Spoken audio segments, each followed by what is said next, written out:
The moon was dying. Its surface was broken and silent, covered in black dust and long shadows.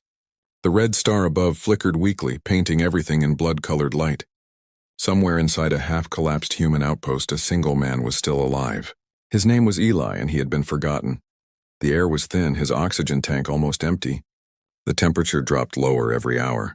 His suit alarm beeped in slow rhythm, like a clock counting down his life. Around him lay the wreck of what was once Outpost 9, a research base built to study mineral storms. Now it was nothing but twisted metal and echoing halls. Eli had stopped calling for help 2 days ago. No one was answering. His crew had escaped in emergency pods when the reactor exploded. He was trapped under debris and unconscious when the ships left orbit. When he finally woke, the stars were quiet, and he realized he was alone. Still, he refused to give up. He repaired the broken radio with pieces from fallen drones. He recharged his beacon using energy cells meant for mining drills. Every time he transmitted, he said the same thing. "This is Human Outpost 9, survivor Eli Carter, still alive, requesting rescue." And every time the only reply was static. Days passed. His food rations ran out. He melted ice for water and burned metal scraps for heat. His beard grew rough, his face pale, but his eyes, they stayed sharp, filled with the same human fire that had carried his species through wars and endless space. At night, he would sit by the shattered window and watch the stars. Some of them flickered strangely, like eyes watching him. He thought it was just the exhaustion, until one night he heard it. A whisper, faint like a woman's voice carried through static. "You are not alone." Eli froze. He looked at the radio, then at the empty hallway. The voice came again, soft and distant. "Little flame, still burning." He felt chills run through his body. "Who's there?" he asked, but only silence replied. The monitor lights flickered, and for a moment he thought he saw movement outside, a tall figure standing on the ridge. Then it vanished. He told himself it was just his mind playing tricks. The radiation, the hunger, the loneliness. But deep down, something inside him whispered that it was real. Something was out there, watching him. The next morning he went outside to check the communication tower. The sky was red, filled with drifting ash. His boots sank into dust as he climbed the ridge. From the top he could see the crashed escape pods far away, tiny dots in a vast wasteland. He felt anger rising in his chest. "They left me," he muttered. "They thought I'd die here." He looked up at the sky, but I won't die. Not yet. When he reached the tower, he saw new footprints in the dust. Not human. They were long, narrow, and ended with sharp marks like claws. Eli knelt, touching the prints carefully. Still warm. Whoever made them was close. He raised his rifle and scanned the horizon. Nothing but ruins and silence. Yet the feeling of being watched grew stronger. The air seemed heavier, colder. His suit sensors picked up strange energy, radiation mixed with something unknown. Then suddenly a shadow moved near the wreck. A tall shape, cloaked, gliding across the ground without sound. Eli aimed, his heart racing. "Stop, identify yourself," he shouted. The figure stopped. For a few seconds everything was still. Then the shadow slowly raised its head. 2 crimson eyes glowed beneath the hood. Eli's hand trembled. His suit scanner went wild, flashing unknown life form detected. The figure spoke, her voice clear but echoing in his mind. Human, still alive. How strange. Before he could answer, the ground shook violently. The outpost alarm triggered again, and seismic activity. Cracks opened in the ground, and Eli lost his balance, tumbling down the slope. He hit the rocks hard, pain shooting through his leg. The last thing he saw was the glowing eyes moving closer through the dust, graceful and calm. He woke hours later inside the outpost again, lying near a flickering light. His wounds were wrapped in strange silver cloth, his oxygen meter full. The footprints were gone, but on the ground beside him was a single drop of glowing crimson liquid.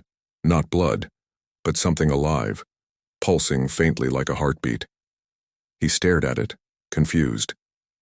His radio crackled suddenly, and a voice whispered softly, close to his ear. "Do not fear, little flame. I have found you." Eli's breath caught in his throat. "Who are you?"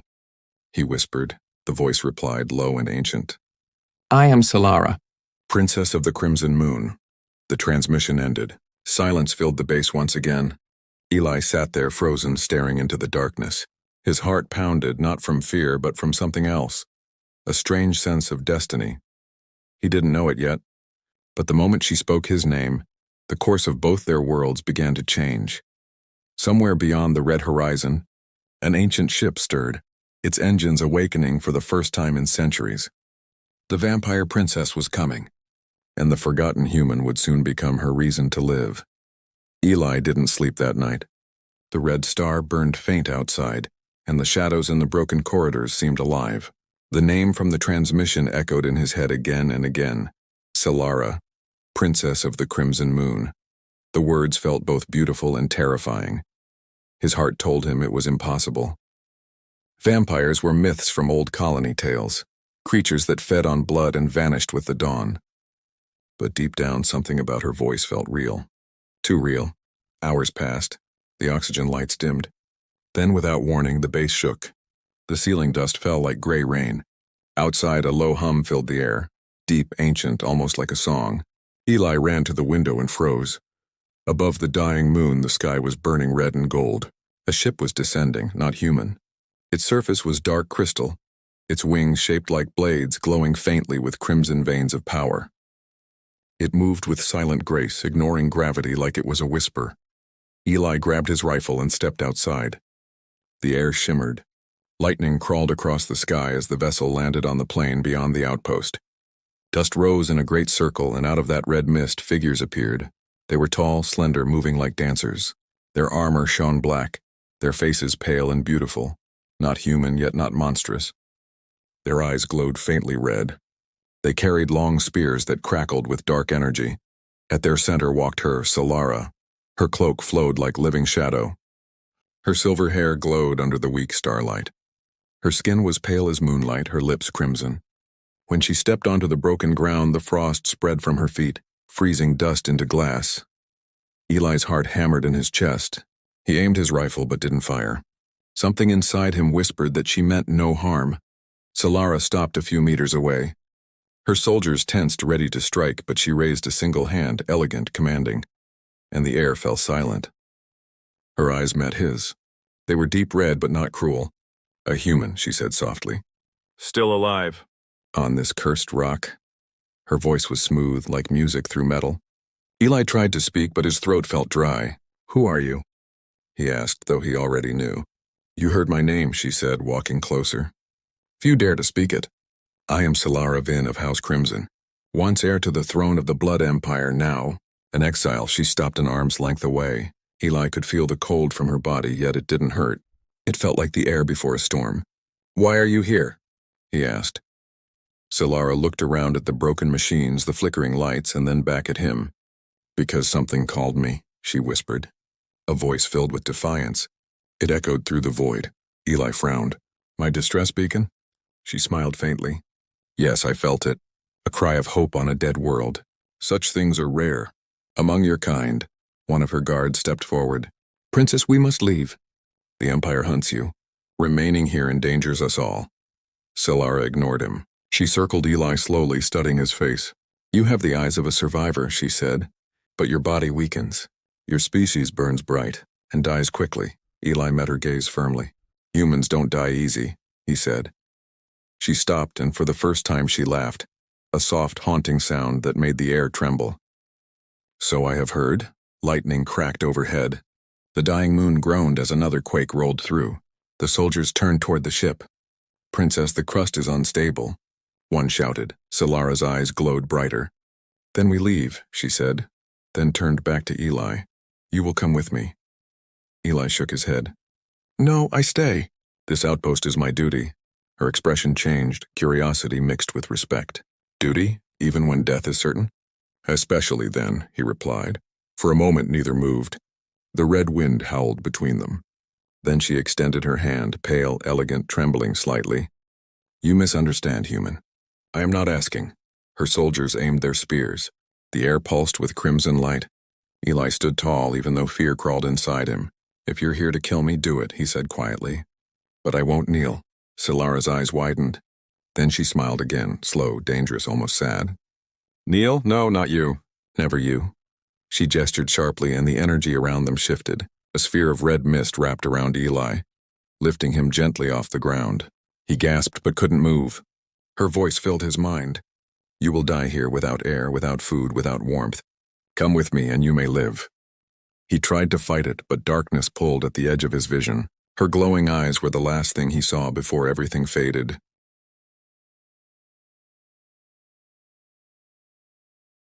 When Eli woke, he was lying on a soft metallic surface. The ceiling above him was black glass filled with faint stars. Tubes hummed quietly and the air smelled like iron and roses. He sat up slowly. Solara was standing near a large window looking out at the red horizon. Without turning, she spoke. You are aboard my vessel in the Eclipse, the last ship of the Crimson Line. Eli tried to stand but stumbled. You kidnapped me. Solara turned, her gaze calm. I saved you, he stared at her. Why? She walked closer, stopping just in front of him. Because I have hunted for centuries for something worth saving, she said softly. And on this dead moon I found it. Eli's pulse quickened. What do you mean? Solara looked into his eyes, her expression unreadable. You, human. The one who refused to die. The one whose spirit burns even when the universe turns cold. Her voice dropped to a whisper. You call yourself forgotten. I call you mine. The ship shuddered as it lifted into orbit. Outside, storms raged over the dying moon. Inside, a human and a vampire princess stood face to face, two worlds about to collide. And far beyond, the vampire empire stirred, sensing something forbidden, a bond that could change the stars forever. Eli woke again, but this time it was different. The room around him glowed faintly red, the air cold and clean. Strange patterns moved along the walls like living light. He felt no pain, no hunger, no exhaustion. The wounds on his arm were gone. He sat up, breathing slowly. His reflection in the mirror looked stronger, almost brighter. He noticed faint silver marks on his skin, glowing veins that pulsed once, then faded. Do not be afraid, a soft voice said. Solara stood near the door, dressed in black armor shaped like crystal. Her long hair shimmered like moonlight. In her hands, she held a cup filled with a dark red liquid. Eli frowned. What did you do to me? Healed you, she said calmly. Your blood was frozen, your cells collapsing. I gave you part of my energy. Without it, you would have died. He stared at the cup. That's blood, isn't it? She smiled slightly. Essence. To my kind, there is little difference. But it was not yours. You are still human. He looked at her eyes, crimson, ancient, yet full of warmth. Why help me? What do you want from me? Solara placed the cup on a silver tray and looked out through the window at the dead moon below. I was born into a throne of lies, she said quietly. My father, the Blood Emperor, promised eternal life in exchange for obedience. But eternity is a cage if it kills your soul. I refused to feed on the living, and they exiled me. Eli listened silently. For a moment, the powerful creature before him looked almost fragile. Then I heard your signal, she continued. A cry for help, filled not with fear but defiance. I had forgotten that feeling. She turned to him. Your voice reminded me what it means to fight. Eli stood, meeting her gaze. I'm no warrior. I'm just an engineer who didn't want to die alone. Solara tilted her head. And yet you didn't. You tried to repair a beacon, build fire in the ashes. That is the heart of your species, isn't it, humans? You make life even in death. Her words hung in the air like a prayer. Then the ship trembled. A deep alarm rang through the walls. Solara's eyes darkened. They've found us, she whispered. Eli followed her to the control deck. Through the window, distant lights flashed across the blackness. Ships. Massive, blade-shaped dreadnoughts painted with the crimson sigil of the vampire empire. Your people? He asked. She nodded. They come to finish my exile. Dozens of ships appeared, forming a blockade around the moon. Their energy fields glowed red like burning suns. The ship's AI spoke in a cold tone. Imperial fleet approaching. Weapons charged. Eli looked at her. We can't fight that. There's too many. Solara's expression hardened. We run, but the core drive is damaged. It overheated during descent. Eli ran to the engineering bay, heart pounding. Then I fix it. She followed, her long cloak brushing the metal floor. It's fused beyond repair, she warned. He grinned faintly. Then I'll build something new. She watched as the human opened panels, rewired conduits, and merged alien tech with human scrap. Sparks flew, metal hummed, and Eli's hands worked like he was born for this machine. Solara stared, astonished. You are untrained, she said softly. Yet you move as if you've done this before. He laughed under his breath. Humans improvise. It's our superpower. Minutes passed like hours. The Empire fleet drew closer. Their lead dreadnought opened fire. Beams of crimson energy cut across the moon's surface, tearing it apart. The ship shook violently, lights flickering. Eli shouted over the noise, "We need power for the jump now." Solara moved beside him, placing her hands over the console. Red light spread from her palms into the circuits. "Take it," she said, voice trembling. "My life energy, and it will feed the core." Eli hesitated. "That'll kill you." Her eyes met his. "Then let it. Better to burn for a purpose than live in chains." He grabbed her hand. "No, we'll do it together." Their hands touched over the control crystal. Her power surged through him like lightning. His vision blurred. He saw stars, blood, memories of countless lives. But he held on, the core ignited. Flames of red and blue danced across the engine. The entire ship roared alive. Energy flooded the system, pushing them into the void. The shockwave hit the Empire fleet like a storm.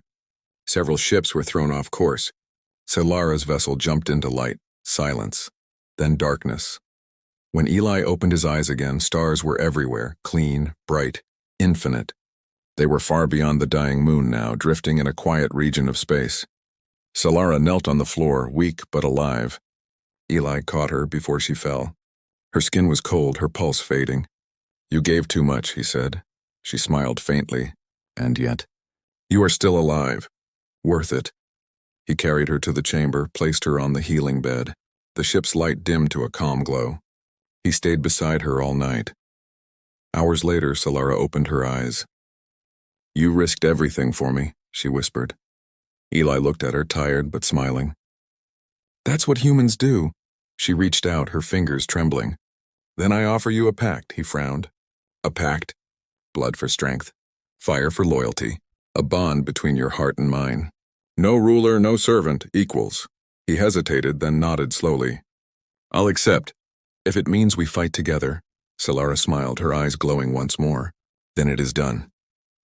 She pressed her hand to his chest. A spark of crimson light passed between them. His heartbeat synced with hers for one breath, and then the glow faded. Outside, the stars burned silently. Inside the ship, a human and a vampire had made a pact, one born not from fear but from fire. And far away, in the dark halls of the vampire empire, an emperor felt a chill for the first time in centuries. Because somewhere in the endless night, a human's flame had just ignited a war. Silence filled the void after the jump. Solara's ship drifted through the stars, its engines dim, its hull scarred from the battle near the dying moon. Inside, faint lights pulsed like a heartbeat. Eli sat in the command chair, scanning the navigation system, trying to understand where they had landed. "Coordinates unknown," the computer said. A field of broken satellites floated outside, remnants of ancient wars. The stars here were old, cold, and distant. Solara stood quietly beside him. Her face was pale, her strength still weak after giving her energy to power the jump. Yet her eyes, crimson and calm, held no fear. "They will not stop," she whispered. "The Empire will chase us across galaxies." Eli turned toward her. "Then we make them regret it." She studied him, the human who had turned her exile into a rebellion. "You speak like a soldier," she said softly. He smiled faintly. "Humans learn fast when they're being hunted." Before she could answer, alarms screamed through the ship.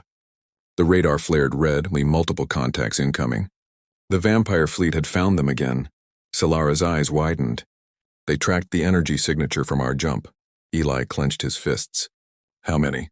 "2 dreadnoughts, and 1 royal flagship," the computer replied. Solara froze. "The flagship?" "That means," a voice interrupted through the radio, deep, cold, and full of hatred. "Solara Vin, daughter of the Blood Emperor. You have betrayed your kind. Surrender the human and submit to judgment." Eli stared at the comm panel. "They really want me that badly?" Solara shook her head. "No, Eli, they want us. The bond we made, the pact of blood and fire. It breaks every law they hold sacred. It means a human's will now burns within a vampire's soul. They fear it." Outside, crimson light filled the dark. The Imperial ships spread into formation, their weapons glowing like suns. Eli's voice was steady.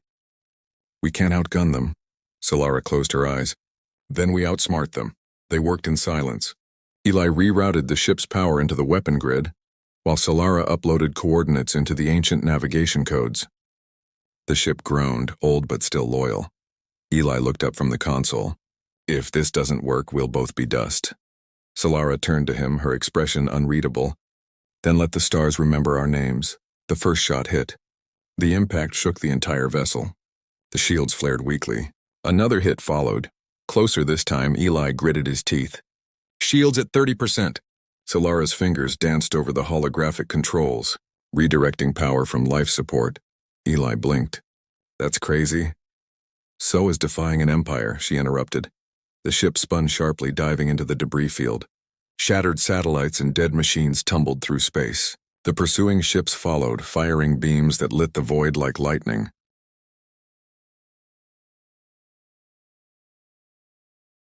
Solara's voice echoed through the cabin. Hold steady. I'm channeling the reactor core through the weapon array. Eli grabbed the manual control stick. You're turning the ship into a bomb. She looked at him. No, Eli. Into a message. Her eyes glowed bright crimson as she raised her hand toward the reactor control.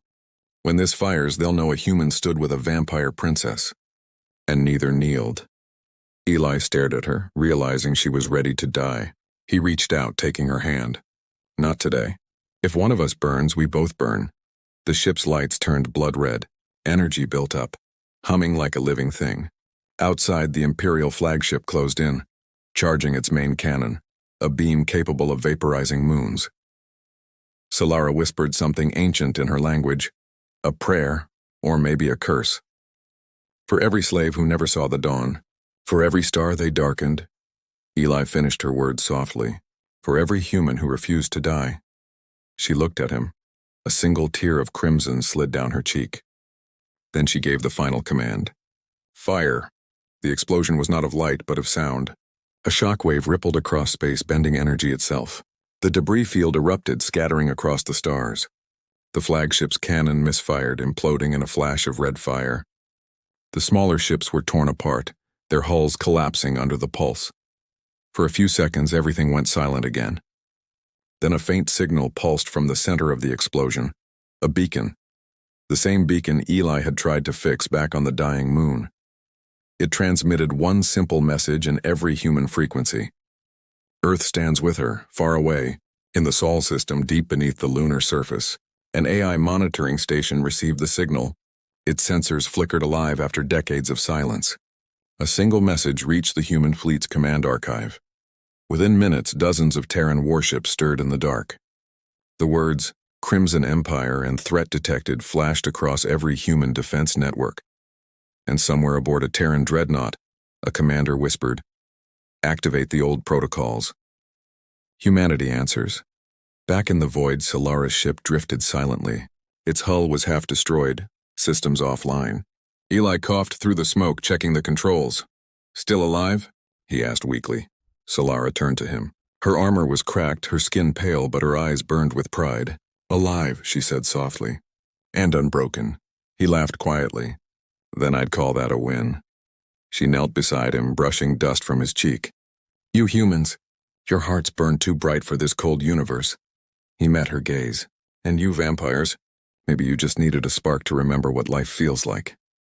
Outside, the stars seemed closer now, brighter. In the distance, unknown to them both, a Terran fleet was already on its way. And this time, Earth was not coming to rescue one man. It was coming to make the galaxy remember why humanity should never be forgotten. The stars trembled. For the first time in centuries, the Crimson Empire, rulers of countless worlds, felt fear. From the ashes of the dying moon, a signal had gone out across the void.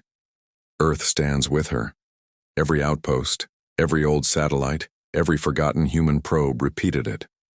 The message spread like fire through the stars, and humanity heard. Eli woke in the medbay of the shattered vampire vessel. His chest hurt with every breath, but his heart was still beating, mind steady, strong. The ship's lights flickered softly, bathing the room in red glow.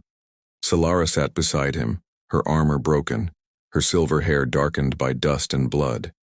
Her hand rested on his arm. You live, she whispered. He smiled weakly. You sound surprised. You should be dead 10 times over, he chuckled. Humans are good at refusing death. It's kind of our thing. She looked at him, really looked. And for the first time, the cold, proud vampire princess smiled not with mystery but with warmth. Then perhaps, it is mine now too. Outside, the scanners lit up. The stars bent under the arrival of something massive. A sound, deep like thunder rolling through space, filled the void. Solara's eyes widened. That sound, it's not ours. Eli limped to the control deck and looked out the cracked viewport, and his heart stopped. From hyperspace, a Terran dreadnought emerged. A giant forged from obsidian metal and blue plasma veins. Its engines burned brighter than suns. One by one, more ships followed. Cruisers, carriers, destroyers, a full human battle fleet. At the center, a massive ship unfolded like a blade.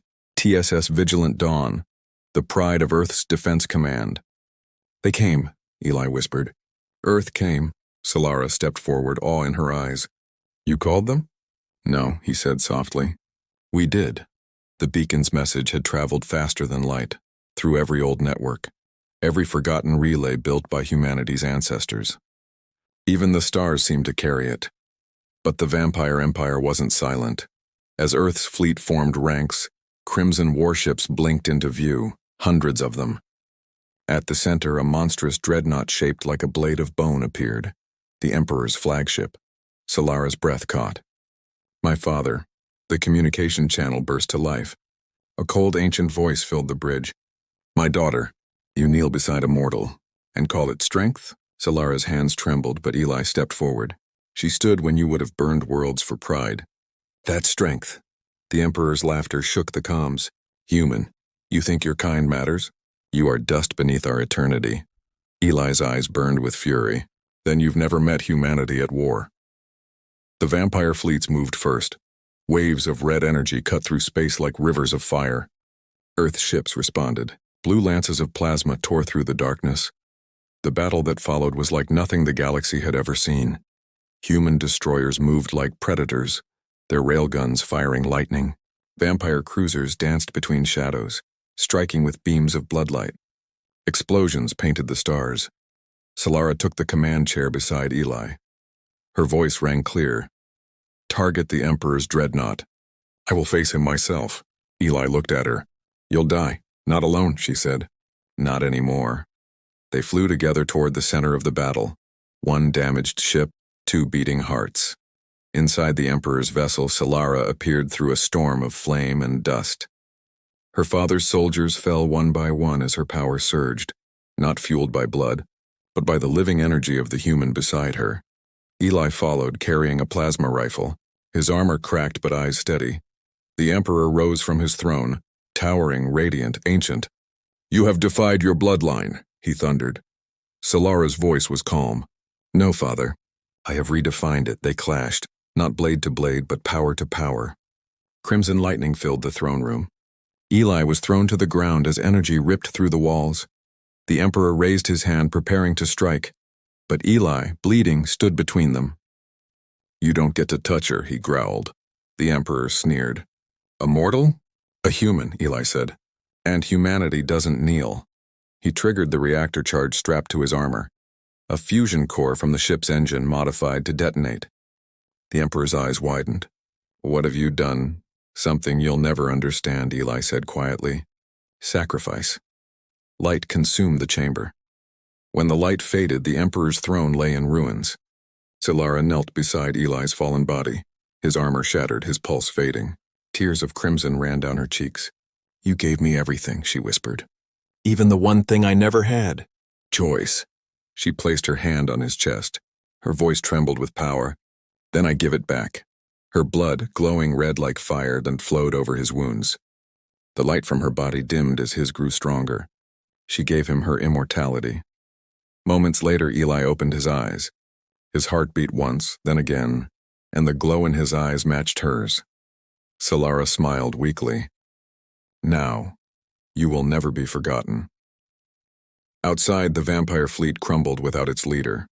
The Terran dreadnoughts closed in, their weapons silent, their crews watching in awe as two figures, a human and a vampire princess, walked out from the wreckage hand in hand.